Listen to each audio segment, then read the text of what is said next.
It used to be, you'd open your mouth, and the weather changed. You'd open your mouth and the sky'd spill. That dry, missing someone kind of rain.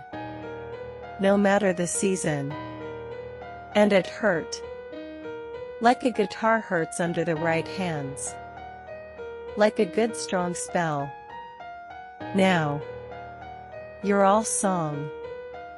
Body gone to memory. And guess what?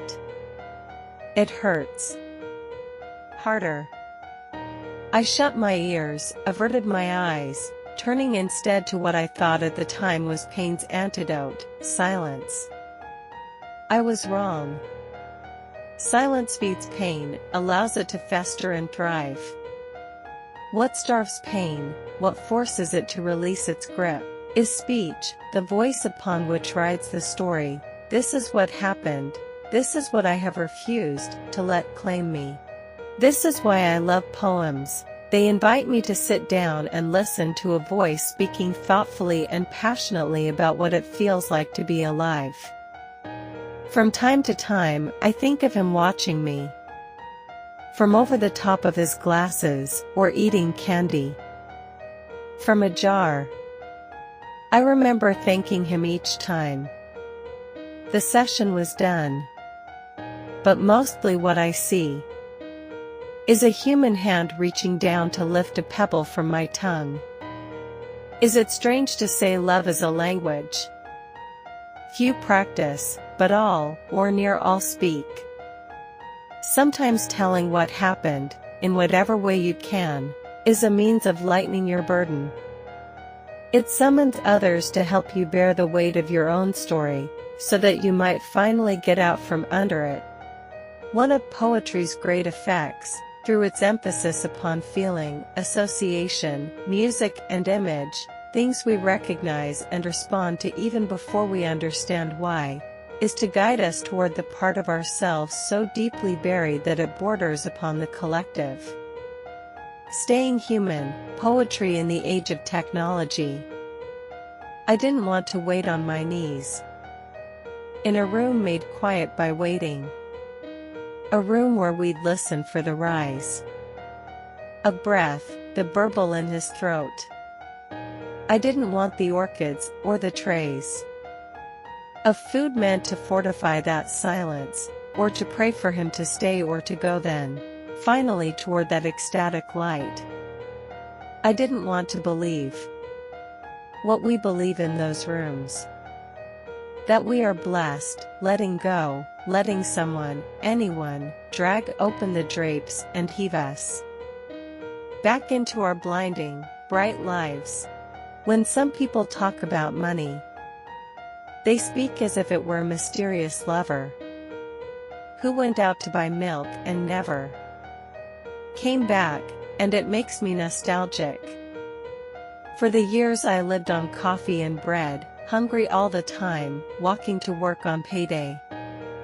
Like a woman journeying for water from a village without a well, then living 1 or 2 nights like everyone else on roast chicken and red wine.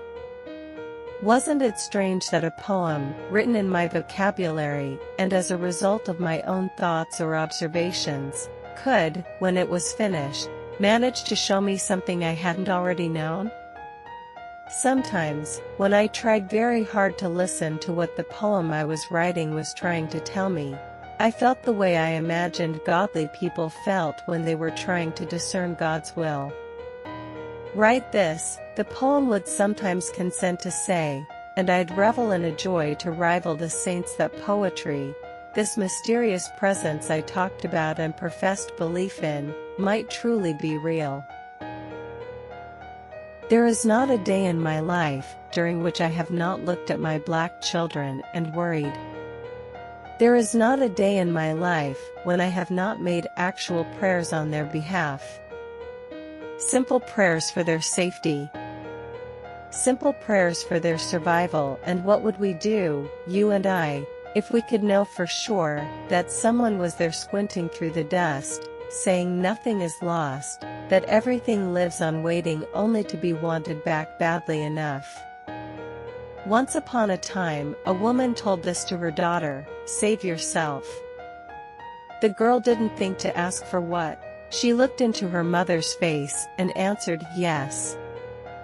Years later, alone in the room where she lives, the daughter listens to the life she's been saved from: evening patter, summer laughter, young bodies racing into the unmitigated happiness of danger, while the father storms through adjacent rooms, ranting with the force of kingdom come, not caring anymore what might snap us in its jaw. This is why I love poems. They require me to sit still, listen deeply, and imagine putting myself in someone else's unfamiliar shoes. The world I return to when the poem is over seems fuller and more comprehensible as a result. I lay sprawled like a big game rug across the bed, belly down, legs wishbone wide. It was winter. Workaday. Your father swung his feet to the floor. The kids upstairs dragged something back and forth, on shrieking wheels. I was empty, blown through by whatever swells, swirling, and then breaks. Night after night upon that room. You must have watched. For what felt like forever, wanting to be what we passed back and forth between us like fire.